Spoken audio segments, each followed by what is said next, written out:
Muy buenas tardes, un cordial saludo. Los saludamos y le damos la bienvenida al simposio virtual, a esta jornada de la tarde, simposio virtual Apoyo de la lactancia materna por un planeta saludable. Les habla Luis Carlos Forero. Yo soy profesional especializado del Grupo de Nutrición de la Dirección de Investigación en Salud Pública del Instituto Nacional de Salud. Voy a acompañarlos como moderador.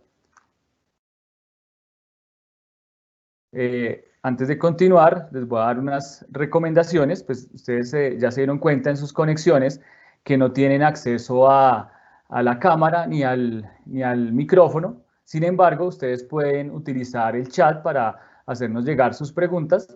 La conferencia dura alrededor de 40 minutos. Después de ello, vamos a hacer una sesión de preguntas entre 15 y 20 minutos. Las preguntas las vamos a contestar según el orden de llegada. Vamos a tratar de abarcar las que más podamos en ese tiempo programado. Como se están dando cuenta, de fondo de la diapositiva, de fondo de la pantalla tenemos una diapositiva con uno de los trabajos de investigación.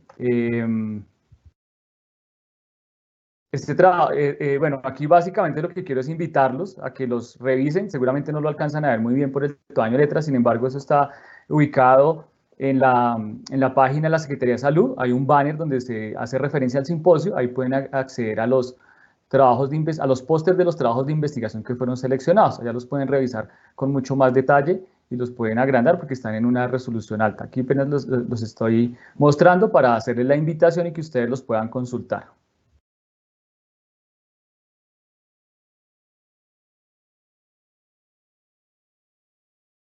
Bueno, voy a presentar a nuestra expositora. Hoy nos acompaña la nutricionista y dietista Valeria Saurit López. Ella es nutricionista, dietista, magíster en estudios culturales, candidata a doctora en geografía, investigadora del Grupo Interdisciplinario de Estudios de Género de la Facultad de Ciencias Humanas de la Universidad Nacional de Colombia. De las líneas de investigación y áreas de interés que ella trabaja son antropología alimentaria, biopolíticas de la lactancia materna y de colonialidad de la nutrición. Actualmente hace parte del equipo de la Dirección de Salud Colectiva de la Secretaría Distrital de Salud. Le damos entonces la bienvenida a Valerie. Ella nos va a presentar la ponencia Retos de lactar en la ciudad. Entonces, buenas tardes, Valerie, te damos la bienvenida para que nos acompañes. Voy a dejar de compartir mi pantalla para que puedas activar la tuya. Gracias.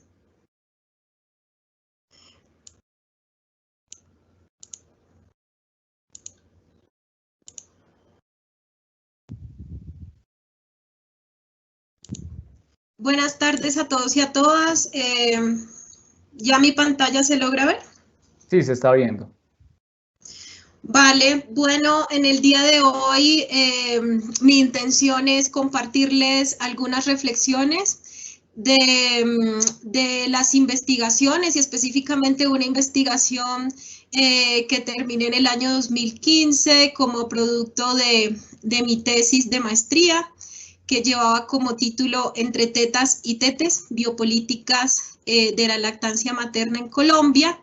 Y pues a partir de esas reflexiones que quedaron, que se han ido reconfigurando, alimentando pues con mi quehacer también laboral y con otras experiencias académicas que he vivido pues en estos últimos años, tratar de pensar y de reflexionar los retos que tenemos en diferentes espacios, en los que estamos en políticas públicas, en las instituciones del Estado, en la academia, y también la población que nos está viendo y nos está acompañando, y que desde todos los espacios de la vida cotidiana, sean las escuelas, en los colegios, pues pensarnos este tema de la lactancia y pensarnos su espacialidad, su territorialización, que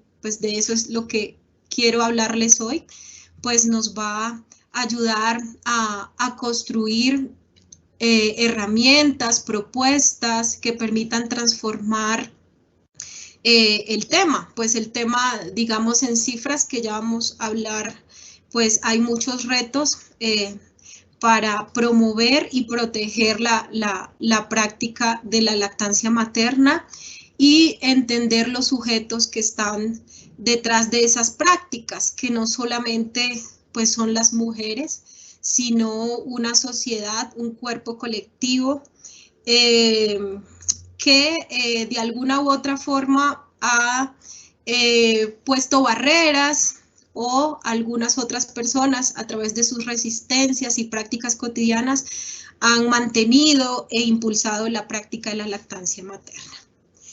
Entonces,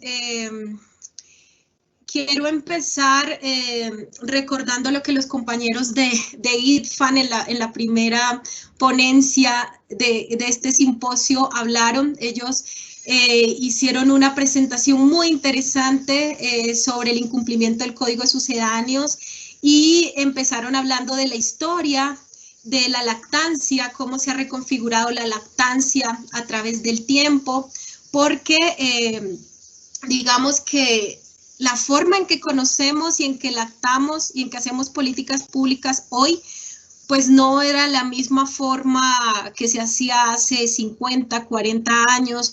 Sí, entonces pensarnos cómo hemos llegado hoy a ser lo que somos, a pensarnos estos problemas, pues revisar la historia nos puede dar unas luces para comprender esto y para comprender de pronto qué imaginarios, qué representaciones quedaron latentes. Los compañeros de IDFAN hablaban de que todo comenzó hace 150 años con Henry Nestlé y con su harina lacteada y digamos cómo todas estas estrategias de mercadotecnia y de industrialización hicieron que los niveles de lactancia materna cayeran, sobre todo en las ciudades que en esos momentos se enfrentaban a procesos de urbanización y de industrialización.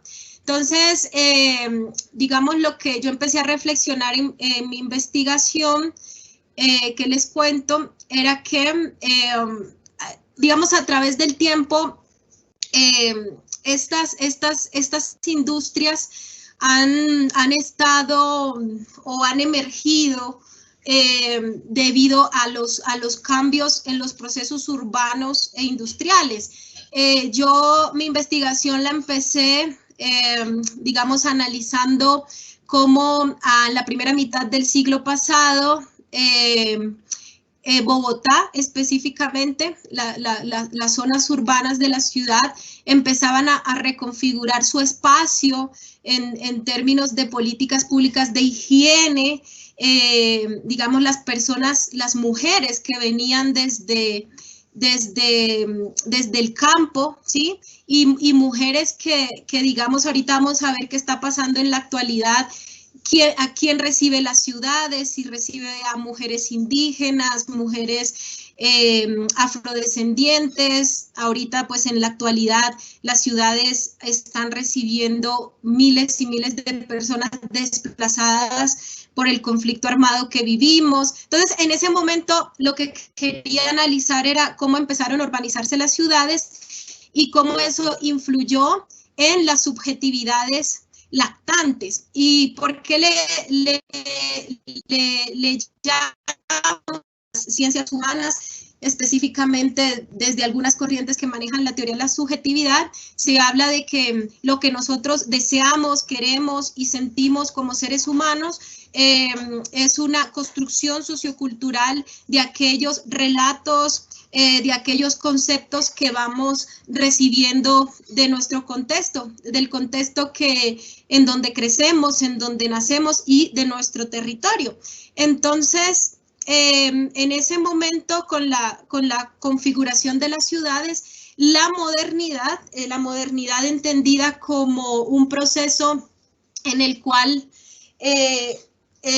digamos, unos discursos europeos. Hay muchas formas de ubicar la modernidad, pero digamos, básicamente es ver cómo esos discursos que algunos ubicarían con la colonia, digamos, con la entrada del mundo europeo a los pueblos de Abya Yala, como se llama a Latinoamérica, algunas comunidades indígenas, reconfiguran la forma de sentir y de vivir el espacio. Entonces, digamos, yo no me fui en mi trabajo hasta la colonia, porque en la colonia habían otras prácticas que se han documentado con las nodrizas, con cómo cambió el tema de las mujeres negras que eran nodrizas. Eso es otro ámbito que yo no voy a tener el tiempo de explicarles acá, pero la modernidad en que me centro es esa modernidad que empieza con la industrialización y la urbanización en la primera mitad del siglo pasado, y pues la modernidad implicaba un cambio en cómo sentimos el espacio, digamos,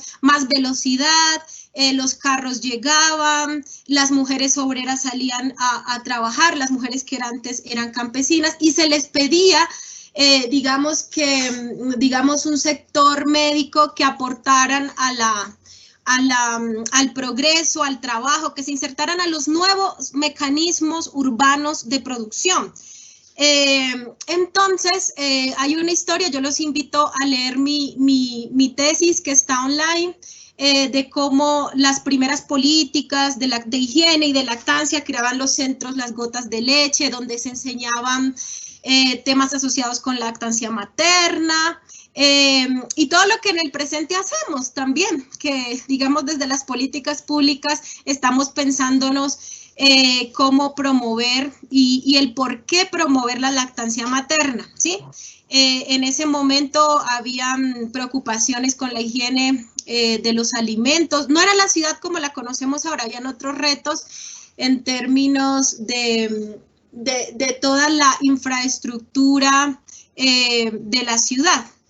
Y pues eso planteaba algunos conflictos, porque las mujeres que llegaban a las ciudades pues tenían otras formas de vivir y de lactar en sus territorios, ¿sí? El tiempo, el espacio, acá trabajar y ligar o hacer compatible la lactancia con estas nuevas, ¿me están escuchando? ¿Sí? Con estas nuevas formas de vivir, cambió la experiencia de la lactancia. Entonces, hay unos conflictos para entender, ya lo vamos a revisar acá, de quién se pensaba esa ciudad, para qué la ciudad, para producir, digamos, el trabajo en el espacio público, o si era una ciudad para reproducir la vida. Las ciudades nos ponen unos retos para pensarnos el cuidado, porque, digamos, la modernidad plantea unos binarismos en que genera espacios públicos y privados, lo que en otros territorios puede que no exista, la diferencia tan marcada de lo público y lo público asociado a lo masculino, a lo productivo, lo privado asociado a lo femenino, a lo reproductivo, y digamos que esa modernidad trae una configuración territorial que es latente hasta nuestros tiempos, y que empieza a poner algunos retos para ver cómo la lactancia empieza a disminuirse. O no solo a disminuirse, a que las prácticas se reconfiguren en este nuevo espacio, y surgen, digamos, por otro lado articulado, los discursos médicos de qué recomendar entonces para hacer frente a esto.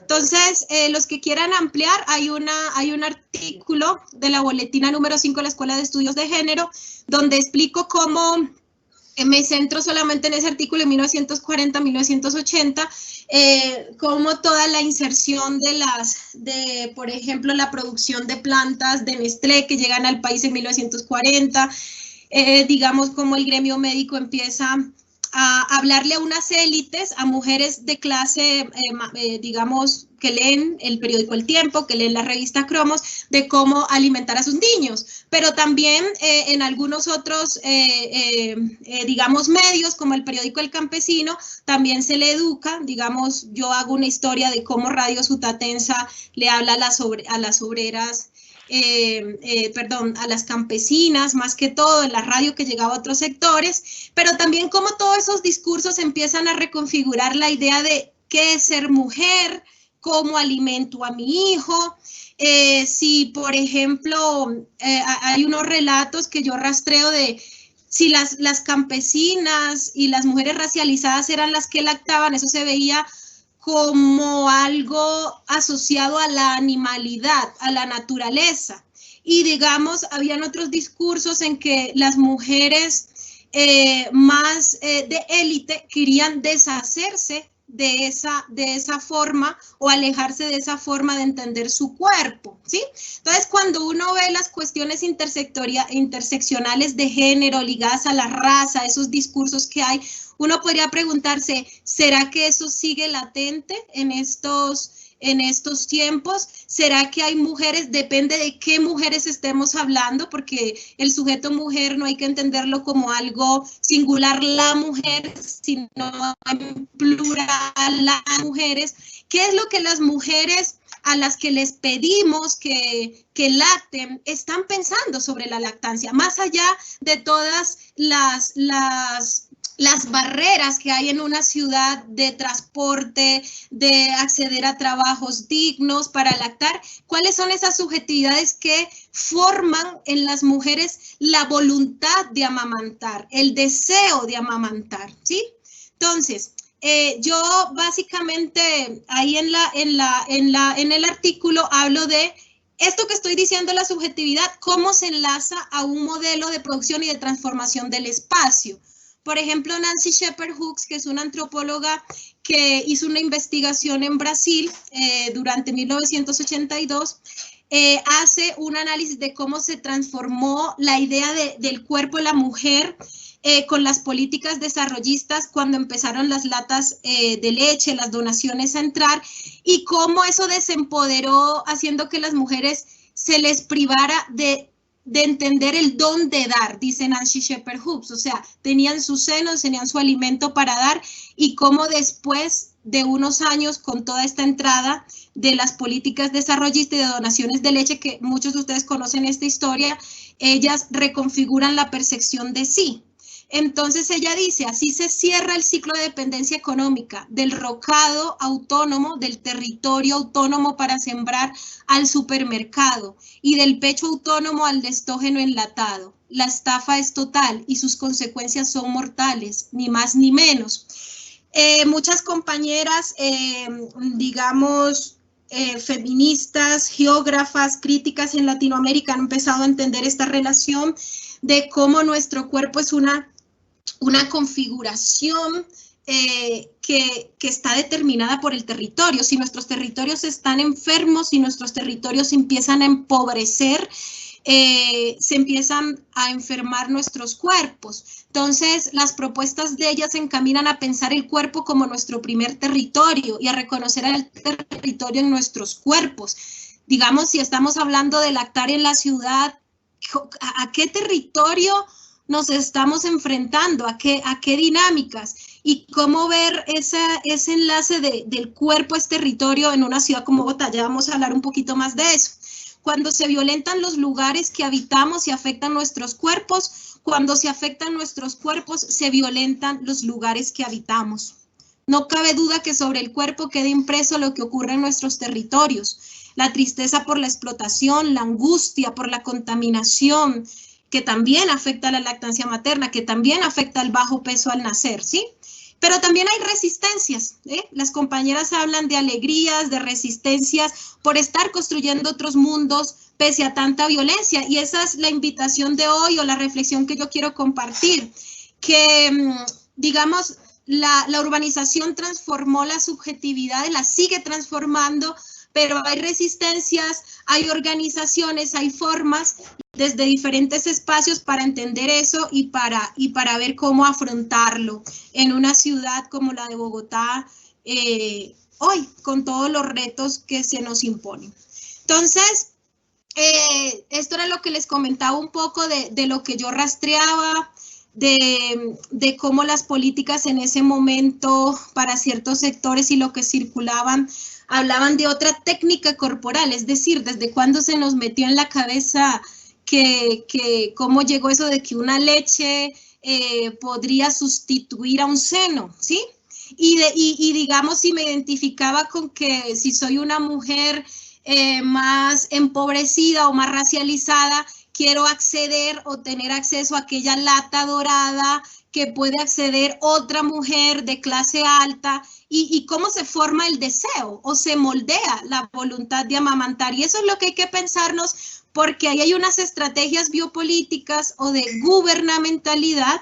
Digamos, hay autores desde las ciencias humanas, desde los estudios culturales, bueno, los que yo he leído, no quiero encasillarlo en una disciplina, como Michel Foucault, que ha trabajado estos temas, más que todo en el contexto europeo. Acá en Colombia, Sandra Pedraza, Santiago Castro Gómez han hablado de esto y de cómo, no es que seamos máquinas, yo no estoy hablando aquí de Matrix, de que a ti te meten un chip y te dicen haz esto, haz lo otro, pero para entender la gubernamentalidad o cómo el Estado, o cómo quienes orientan al Estado a hacer ciertas políticas, pues están conduciendo las conductas simbólicamente, ¿sí? A través de representaciones, de imágenes, de discursos que van transformando eso.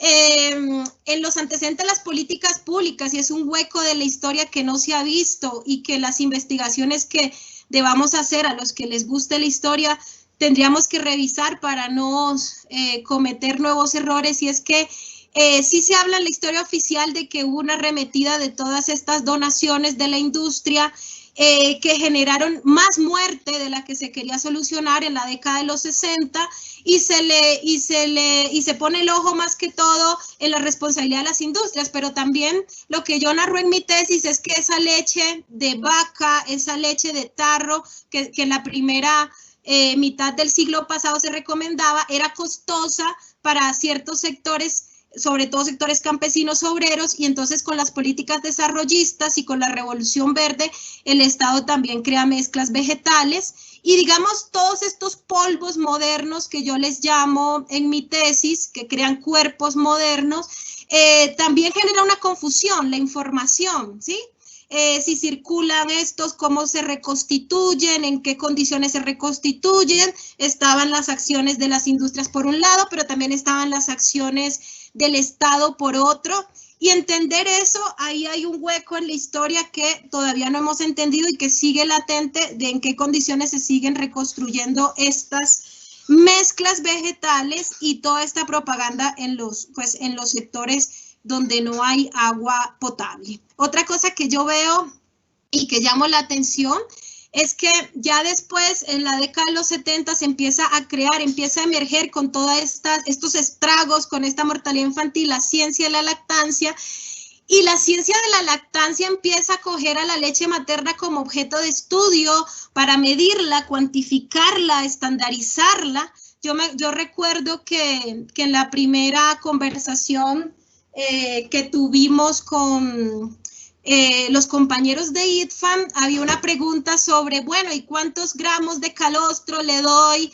Y ellos, me encantó la respuesta que dijeron, es que hay una cosa, y es que la lactancia, sacándola de ese cientificismo de medirla y cuantificarla, que es un reto y que tenemos que posicionarla así también, se está hablando de otra cosa más allá de nutrientes, ¿sí? Cuando nosotros también como gremio médico empezamos a crear la ciencia de la lactancia, la industria aprovecha y toda esa producción de conocimiento empieza a extrapolarse a la producción de mercancías. Y entonces ustedes ven cómo cada cosa que producimos sobre la lactancia, cada cosa que cuantificamos, es retomada por la industria y sacan leches con tales inmunoglobulinas, que sabemos que no es así, que no reemplaza nada la leche materna, pero esto se agudiza más en la década de los 90 con toda esta ciencia de la lactancia. Siguiendo con el tema de cómo pensarse esto que está pasando en un contexto urbano, en un contexto moderno, ¿sí? Cómo está afectando las territorialidades de la gente, sobre todo las territoriales de la gente en la ciudad. Acá con esta presentación lo que quiero comentarles es esa territorialidad, o sea, territorialidad en términos de lo que la geografía crítica ha llamado formas de apropiación del territorio, ¿sí? La industria tiene sus formas de apropiar el territorio, ¿sí? El Estado tiene sus formas a través de las políticas públicas de apropiar el territorio. Si se apropia el territorio de una manera que va en contravía de la vida, con fábricas, con lógicas de producción, se altera la relación que les estaba comentando de cuál sería cómo los territorios alimentan nuestros cuerpos. Entonces, los alimentos, todo lo que va a constituirnos, la leche materna que va a constituir a los cuerpos desde su nacimiento, si los territorios no se piensan como partícipes de estas políticas de lactancia, pues, ¿qué estaríamos haciendo? Estaríamos solamente pidiéndole a ciertos sujetos, a las mujeres, que hagan algo, ¿sí? Y no se les apoyaría, o no es tanto apoyar, porque siento que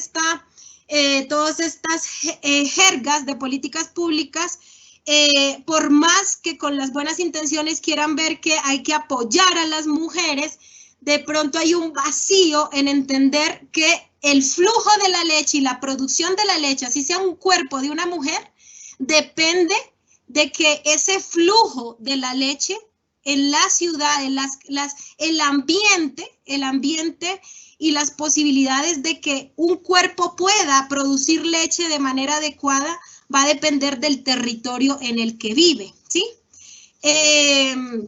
Y entonces es lo que llamarían algunas comunidades indígenas con las que he trabajado, otra ontología, o sea, otra forma de entender cuál es la relación y los límites entre nuestro cuerpo y el espacio donde habitamos.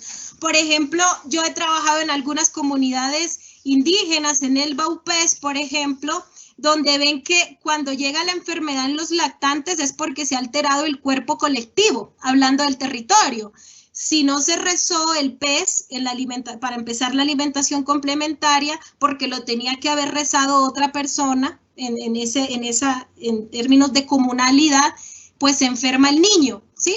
Entonces, cada cosa que nosotros hagamos en el territorio va a determinar que se enfermen nuestros niños o que la lactancia no se produzca, porque la lactancia también es una técnica corporal, o sea, no vas a producir leche,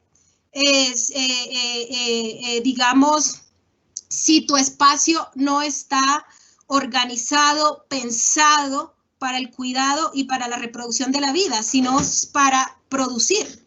Y las ciudades están pensadas para producir el capital, para andar a ciertas velocidades, para hacer ciertas cosas, y esa configuración del espacio que estamos usando. ¿Quiénes son las mujeres que habitan la ciudad? Como les comentaba, ¿a quiénes les estábamos pidiendo que lacten? ¿Sí? Mujeres que han llegado a las ciudades, una ciudad con 10 millones de habitantes, mantener la vida en términos materiales en esas ciudades, ¿sí? Y si les estamos pidiendo a ellas, o a quiénes les estamos pidiendo que aporten a que las cifras de lactancia materna, que ya las vamos a hablar de ellos, digamos, mejoren. A veces estamos construyendo el relato en términos de que la lactancia materna es la manera menos costosa, más eficaz, pero digamos, no a costa de los cuerpos de las mujeres nada más, sino a costa de toda una sociedad que debería estar en sintonía de ser sujetos lactantes también, familias lactantes. Esta foto que yo tomé acá en el 2015, que está en mi artículo, habla del eslogan del 2015, la Semana Mundial de la Lactancia Materna, que fue amamantar y trabajar. Logremos que sea posible. Yo en ese momento me planteaba unas preguntas. ¿Desde cuándo y en qué lugar no es posible realizar ambas cosas? Lo que les comentaba de la configuración de las ciudades. Porque una política de salud busca que las mujeres lacten y trabajen a la vez. ¿Cuáles son esas mujeres en términos de raza, clase, que han dejado de amamantar? Y han dejado de amamantar en aras de cumplir con una labor remunerada fuera del hogar o de otras cosas. ¿Y es la lactancia materna un trabajo?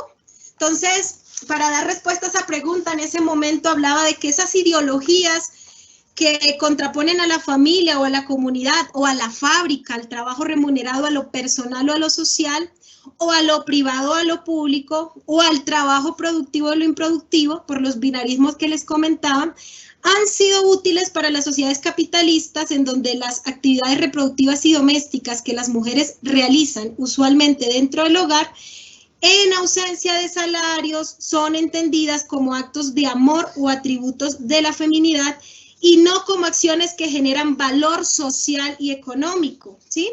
Entonces, lo que yo estoy haciendo acá es una reflexión de cómo pensarnos los afectos y el amor, digamos, todos estos relatos y estos discursos que he identificado en las políticas de lactancia, de lactar es amar, por ejemplo, no como, debemos pensárnoslos como modificaciones del cuerpo que incrementan o disminuyen nuestra capacidad de actuar, o sea, como actos políticos, no como un simple sentimiento de cariño y de amor o como un don natural de las mujeres, porque es un trabajo esencial, es un trabajo del cuidado que reproduce la vida. Hay algunas economistas que han medido cómo el Producto Interno Bruto, digamos, de ese trabajo invisible, ese trabajo esencial que mueve el mundo, ¿sí? Es más del 25% Producto Interno Bruto mundial. Y es un trabajo que las lógicas del capital no lo han tildado como trabajo, ¿sí? No lo han nombrado como trabajo. Todo esto está moviendo la economía también. Claro, hay algunas compañeras latinoamericanas que hablan de, no estamos hablando ni de cobrar salarios, no estamos hablando de que nos paguen, ¿sí? No queremos coaptar todo el trabajo, o sea, el tema del cuidado en términos de cuantificarlo mercantilmente. No se trata de eso, ¿sí? Se trata de vida, de cuerpos reproducen la vida y cómo estamos protegiendo esos cuerpos o entendiendo que eso sí tiene un valor social, ¿sí? Acá, entonces, dentro de los retos, como les contaba, cifra, de cada 3 niños menores de 6 meses fue el 36.1% fue alimentado solo con leche materna. En Bogotá tenemos el reto de mantener y lograr que la lactancia materna exclusiva esté por encima del 65%. Nuestra línea de base es del 59.3%. Esta historicidad y esta espacialidad de la lactancia para lograrlo, para recuperar el valor social de la lactancia, ¿sí? Entonces, hay muchas estrategias y digamos hay muchas acciones que nosotros, muchos de ustedes ya han hablado en términos de sensibilizar sobre todo, digamos, a quienes están en las instituciones, sensibilizar a la población de la importancia de la lactancia materna. Cómo hacerlo desde el arte, cómo hacerlo desde la información, educación, entendiendo también las lógicas de la gente en sus territorios, no solamente viendo las representaciones clínicas, perdón, de quienes muchas veces estando en lugares de toma de decisión, seguimos hablando de la lactancia materna en términos más fisiológicos, que como he dicho, es bastante peligroso solamente quedarnos en ese discurso porque la industria vuelve y lo coapta, sino empezar a hablar de la lactancia en otros términos, ¿sí? Entender que esa reconducción de las conductas, porque a veces yo he escuchado en todo el seminario y rastreando de que es que el derecho a decidir de las mujeres debe ser tenido en cuenta. Y sí, totalmente estoy de acuerdo con eso. Pero a veces hay unos derechos que se interpretan con un matiz neoliberal y con un matiz de si tienes derecho a consumir o si tienes derecho a hacer lo que quieras con tu cuerpo, acá está esta mercancía en cierta forma para que logres ser. Entonces, aquí lo que estoy planteando es que no es tan inocente y tenemos que revisar el tema de qué es lo que me anima a mí o a una mujer a lactar o no, ¿sí? Cuando, por ejemplo, decimos que muchos pediatras, que mucho gremio médico a veces ve, te doy el tarro de leche, no, pero ¿para qué lactas? Sé una mujer moderna, ¿sí? Y a muchas se nos persuade con esa retórica de qué es ser una mujer moderna, ¿sí? Cuando ser una mujer moderna es estar desprendida de la vida, del cuidado, de unas formas autónomas de entender y manejar el cuerpo y la alimentación de nuestros hijos y hijas. Entonces también faltan muchas estrategias para entender que esas ideas de modernidad, de desarrollo, de deseo de lo que queremos ser, son construidas, ¿sí? Nuestros deseos son construidos. Y las políticas públicas, por más que queramos, no es que, como les digo, no es que seamos robots, pero con las mejores intenciones estamos conduciendo las conductas. Hay que ver si esas conductas queremos reconstruir para un proyecto político comunal de entender una ciudad cuidadora, ¿sí? Desde algunos le llamarán cultura ciudadana, algunos le llamarán estrategias de gubernamentalidad, pero siempre estamos haciendo biopolíticas, ¿sí? Para, digamos, materializar ideas de lo que creemos, de nuestras ideas de mundo. Las políticas públicas crean sujetos y subjetividades.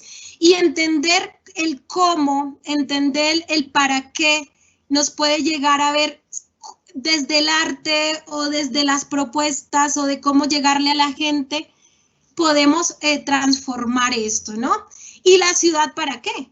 Si digamos, hay muchos espacios públicos que no son para todos. Ustedes ven, digamos, en un parque, en el Transmilenio, hay mujeres, digamos, embarazadas, lactantes. ¿Será que es que ellas prefieren quedarse en sus casas o es que la ciudad es violenta? ¿O es que se necesita una planificación urbana que piense en el cuidado para que sea una ciudad de todos, ¿sí? Entonces, también esto pasa por pensarnos que la salud no es solamente una cuestión de, no, es que ya está la Secretaría de Salud, ella se encarga y pues la meta de la Secretaría de Salud tienen que cumplirla, ¿no? Esto es una cuestión también de llamar a todos los que manejan medio ambiente, los que manejan planificación urbana, desarrollo económico, para entender quiénes son estas mujeres en su diversidad, a qué se están enfrentando en esta ciudad con desigualdades. ¿Aló? ¿Me están escuchando? Creo que se cayó. No, te estamos escuchando. Sí, ok. Vale, ¿y cómo cuidar a esas mujeres que cuidan? ¿O qué cuerpos cuidan? Sí, porque tampoco es volver a reasignar los estereotipos de género de que no, es que esto es una cosa de la naturaleza de la mujer, ¿sí? Cómo la sociedad puede organizarse, cuerpos para hombres, mujeres, otras identidades sexuales, para organizar ciudades cuidadoras, organizar el cuidado, ¿sí? Y que esas políticas públicas no se dirijan únicamente el foco a la mujer como si fueran las salvadoras de la economía, y las que van de ellas va a depender que se reduzca la mortalidad por desnutrición. ¿Cuánto tiempo me queda? Qué pena. Hola, ¿cuánto tiempo me queda? Ay, qué pena, es que no aprendí el micrófono. Te quedan de 3 y 5 minutos. Ok. Y combatir ese poder médico que no está a favor de la lactancia, que está también desde sus deseos de éxito, de compra, de lo que le pueden dar las industrias, viajes, ¿sí? Todo lo que hablaban los compañeros de ITFAM, ¿no? ¿Cómo combatir ese poder médico en contra de la lactancia? Es combatir a las industrias. Entonces, pensarnos las estrategias, cómo vamos a hacer las capacitaciones, cómo vamos, yo a veces digo, a veces soy más pasada, pero digo, hay que boletearlos. O sea, no es boletearlos porque están haciendo mal, pero sí dentro de la lógica de ciudad y de mundo que nos pensamos, sensibilizarlos, ¿sí?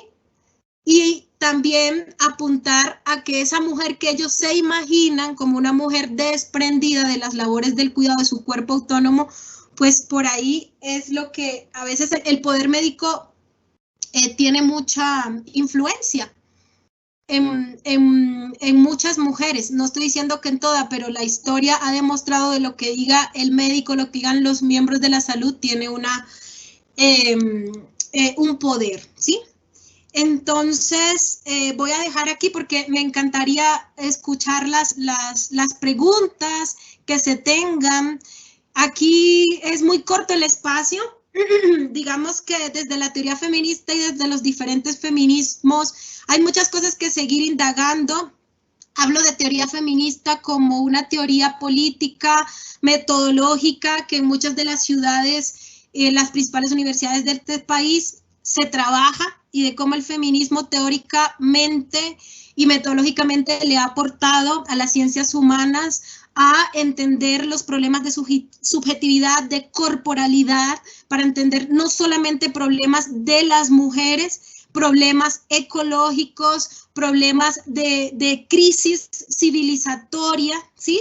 Yo sé que aquí no voy a tener tiempo de ampliar esto. Siento que de pronto en otros espacios la academia nos tiene que ayudar a seguir estudiando estas cosas, a seguir estudiando los deseos, qué es lo que nos impulsan, cómo se forman estos deseos, porque sí noto que de pronto hay muchos malos entendidos.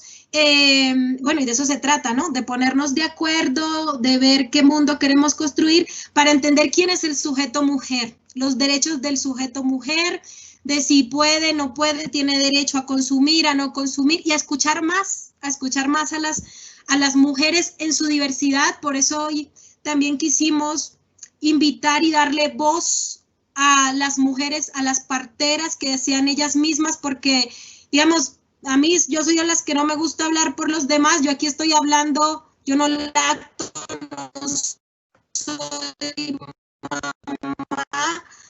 He podido entender como nutricionista que se dedica a, o trata de hacer otra historia de la nutrición, de comprender otros relatos que hay, escudriñando los archivos o también haciendo etnografía en otras formas. Desde ahí hablo yo.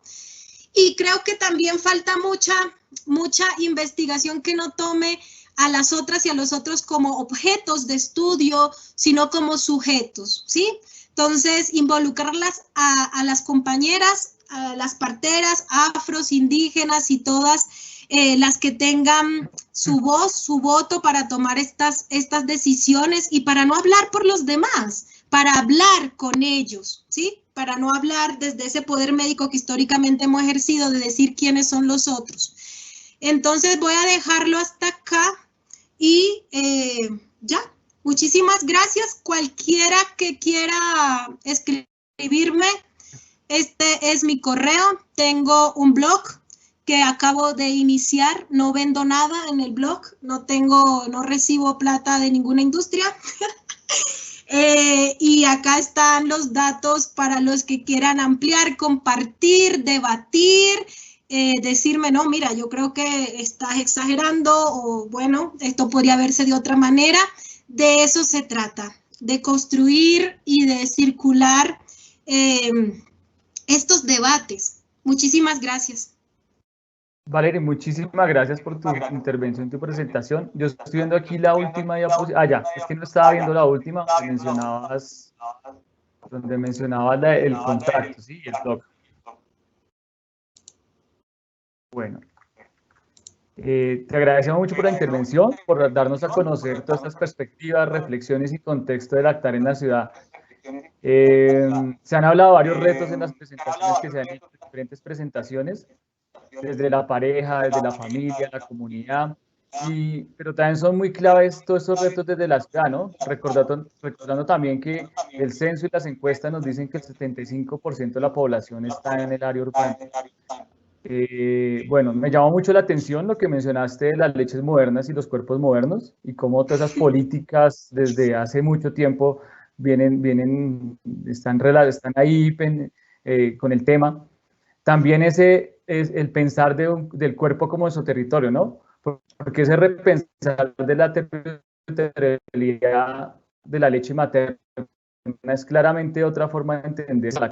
Vamos a mirar entonces qué preguntas nos llegaron. No solo llegaron preguntas, también llegaron algunos comentarios. Entonces voy a compartirte ambos para que pues tú nos cuentes lo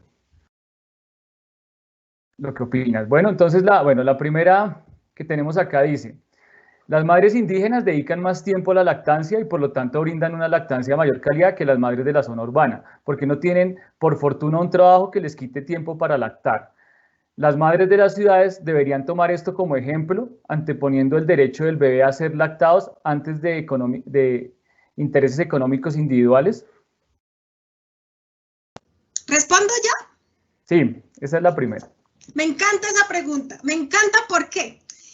Porque aquí hay unas categorías que están implícitas en la pregunta de ¿qué es trabajar? ¿Cómo así que las madres indígenas no trabajan? ¿Qué es lo que entendemos como trabajo en las ciudades o en las zonas rurales? Entonces, la lógica del tiempo y del espacio, lo que hacemos con nuestros cuerpos y cómo compatibilizamos lo reproductivo y lo productivo en otras zonas, por ejemplo, en las zonas rurales o aquellas mujeres que tienen vidas diferentes, retos diferentes a los urbanos, ese espacio permite esos apoyos, esas redes que tienen allá, esa lógica de entender la vida allá, hace que trabajen, así nosotros no lo veamos como trabajo, cultiven, hay mujeres que van en otras zonas a la chagra con sus niños, mientras están trabajando pueden amamantar, digamos la lógica como cómo se da ese embodiment, hablan algunas autoras, o el enclosement, de qué haces con tu cuerpo en ese territorio. Entonces nos dice que allá se puede hacer más compatible, ¿sí? Cuando menos occidentalizamos, menos urbanizamos está el espacio, se logra más eso, ¿sí? Digamos, más niveles de lactancia materna. Las encuestas lo han dicho. Si las madres de las ciudades deben tomar este ejemplo, no son las madres, somos todos, ¿sí? O sea, cómo nuestro espacio urbano no está permitiendo que la vida sea compatible con la vida. O sea, está acabando con la vida. Entonces, no es seguir diciendo, mamá, toma ejemplo y seguir culpando a la mujer de que debe coger ejemplo de estas otras, cuando miren el relato que hay detrás. Es que yo decía, ¿para qué voy a lactar? Hay un racismo, hay un proceso racial que lacten las indígenas, ¿sí? Incluso hay mujeres feministas, colectivos en Europa que dicen que lacten las mujeres del tercer mundo, que lacten las mujeres de países en vía de desarrollo. Aquí tenemos agua potable. Entonces aquí, agua potable para reconstituir las leches. Entonces, las leches de tarro. Aquí lo que se está debatiendo es que para nosotras lactar, en otros términos que no sean del capitalismo, para que los flujos del capital, como digo yo en mi texto, no interfieran en los flujos de la leche, tenemos que seguir repensando cómo el espacio produce esos sujetos en torno a la reproducción, ¿sí? Hay cosas que la compañera Givi hablaba en su ponencia hace unos días. ¿Por qué las mujeres indígenas lactan más en estos territorios? ¿Y por qué se empieza a perder la práctica de la lactancia materna cuando empieza a ingresar Occidente o estas teorías de Occidente que van a transformar los deseos también de las mismas mujeres indígenas y que van a querer o blanquearse o urbanizarse, occidentalizarse, porque están en su derecho, ¿sí? Pero también es esa invitación a reflexionar cómo nos construimos como sujetos y qué deseamos para hacer y para cuidar y para mantener la vida. Ok, Valeria, muchas gracias. Vamos a continuar. Los siguientes son los comentarios para que nos des tu opinión respecto a ellos. El primero dice, una de las principales barreras que tienen las mujeres para amamantar es el capitalismo y la desigualdad que aún vivimos las mujeres. Hay un reto grande de cambio de mentalidad, volviendo al ejemplo de nuestros ancestros, mirando la lactancia como algo natural, pero sobre todo como el mejor alimento. Entonces, tu opinión. Claro, no es como tal una pregunta, es un comentario. No, me encanta el comentario porque está hablando de identidades políticas. ¿Qué quiere decir eso? Ahorita hay unos movimientos que dicen, no, yo vuelvo a lactar, yo vuelvo a afirmarme, como lo decían las compañeras, por ejemplo, el colectivo Muisca, como indígena. Yo soy indígena, yo recuerdo a mis ancestros, aprendo. Ese ejercicio de memoria es político, ¿sí? Incluso hay gente que no se nombra como indígena, hay gente que no se nombra como, perdón, que su genealogía indígena, pero me nombro políticamente, no como mestiza, No, sí, me nombro y me reapropio de una identidad y me digo soy mujer afro, si es que esta identidad reivindica eso, o de otra manera, ¿sí? Para poder, a través de ese ejercicio de memoria, crear una idea de lo que tendríamos que construir como futuro. O sea, en este sentido, las identidades son políticas. Construirnos como mujeres lactantes o como mujeres modernas, por ejemplo, ¿qué implica? ¿Qué implica para transformar el mundo? Entonces, sí siento que entre más revisemos el pasado, y no solamente el pasado en tiempo, en espacio.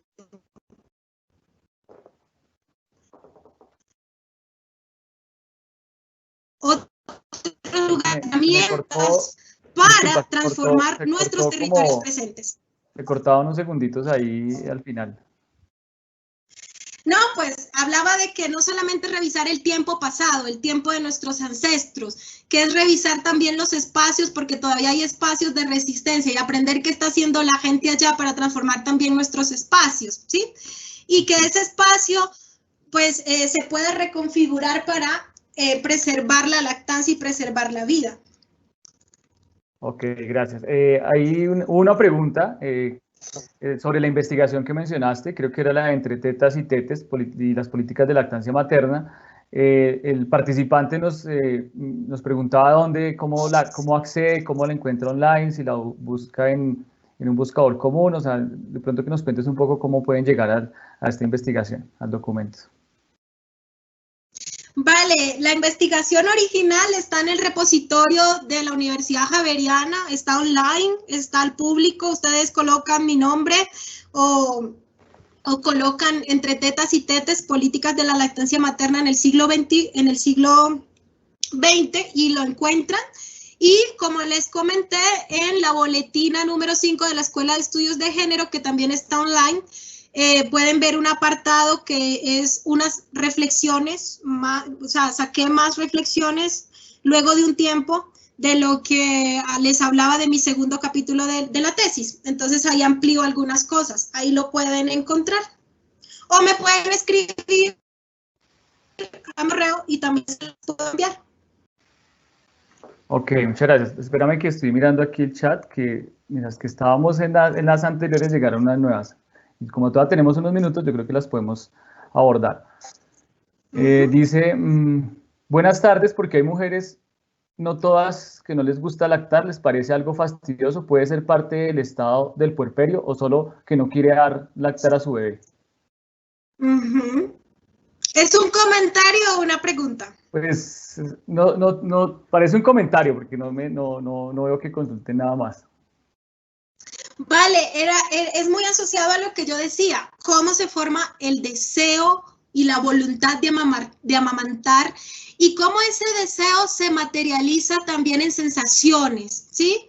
Esperar la lactancia o esperar el momento con todos esos conocimientos, que yo no soy la más experta de esa preparación que se da en la lactancia, que es comunitaria, que si está la DOLA, que si está en la red de apoyo, y el imaginario que se tiene de lo que es lactar, de si es doloroso o no es doloroso, o si yo no quiero, porque pues listo, tengo que trabajar o qué fastidio, ¿sí? La invitación es pensar por qué deseamos lo que deseamos. Porque nosotros no deseamos porque sí. Ese es el punto, ¿sí? Como la subjetividad es capitalista, la forma en que el capitalismo te ha dicho, no, pero es que hay otra opción, está la lata, ¿para qué haces eso? Sí, yo no he lactado, por eso les digo, yo hablo desde mi lugar como investigadora. Compañeras hablando en el tema han dicho, es doloroso, pero lo he solucionado de esta manera, ¿sí?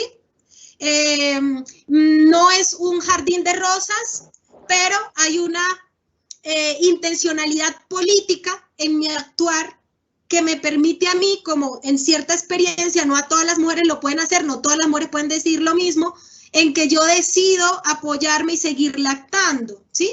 Entonces también la invitación es a pensarnos los deseos y qué es lo que nos lleva a lactar o no querer lactar, o a que nos duela o no nos duela, y cómo transformar eso. Ok, vale. Voy a leerte, estos son comentarios, voy a leerte son los últimos dos comentarios que tenemos acá. Uno dice, sería muy bueno que cada mes del año y todos los días continuar promoviendo en las madres, en las familias y en nuestros esposos el lactar a los bebés, indispensable para su desarrollo tanto físico como emocional. Y otra participante nos comenta, amo esta conferencia maravillosa. Y aquí por último preguntan que los contactos de la conferencista, por favor, no sé si de pronto compartes nuevamente la diapositiva final para que los que no alcanzaron de pronto a copiar, pues puedan mirar los datos. ¿Sí la están logrando ver acá? Esta es mi contacto. Eso, perfecto, ahí ya la vemos. Entonces, para los participantes, ya lo está mostrando en pantalla, valerinsaurit@gmail.com. Está el website, que lo pueden mirar ahí. Listo. Entonces, nuevamente, Valerie, muchísimas gracias por acompañarnos, por todas las aclaraciones, por ayudarnos a contestar todas las preguntas que nos llegaron. Yo voy a compartir un momento mi pantalla para invitar a los participantes a las siguientes conferencias que tenemos. Bueno, creo que ya la están viendo. Tenemos a las 4 nuevamente un Facebook Live, como el que se realizó ayer. Ayer tuvimos 1.300 asistentes con el tema de alimentación complementaria. Hoy vamos con lactancia materna. Aquí está la imagen de promoción. Y además tenemos otra conferencia a las 5 de la tarde, que es lactancia, bancos de leche humana y COVID-19. Entonces, cordialmente invitados.